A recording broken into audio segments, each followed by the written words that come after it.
Welcome to Tech Bites and News, your personal generative AI podcast. Today we're diving into a fascinating debate, the Simon-Ehrlich bet, and what it reveals about resource scarcity. It's a bit of a roller coaster, I warn you. Oh boy, a roller coaster of resource economics. I'm ready for this. So, the gist, was it a bet about whether resources would get more expensive or cheaper? Exactly. In 1980, biologist Paul Ehrlich bet economist Julian Simon on the price of 5 metals over the next decade. Ehrlich thought they'd go up. Population growth, resource depletion, you know the drill.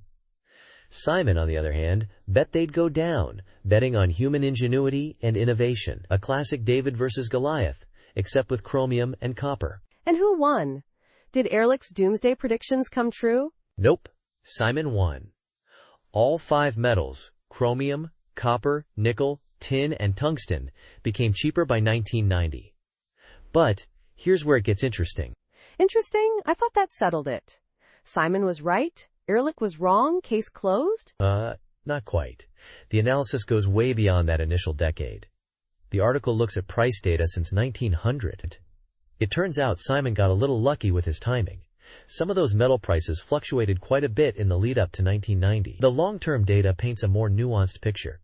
So, the decade-long bet wasn't a perfect test then? What about the longer view? Exactly.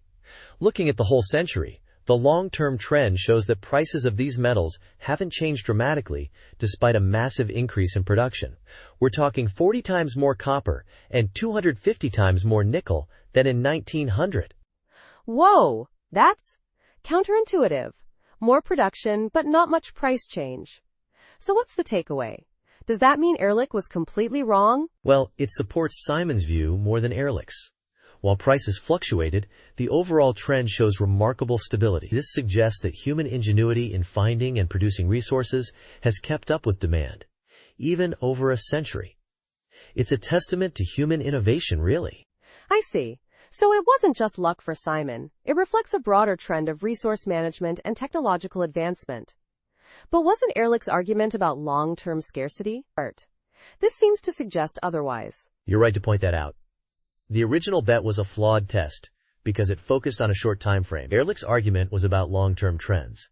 And the long-term data, while not fully supporting his prediction, does show some periods where prices did rise. It's a much more complex issue than a single decade-long bet could ever reveal.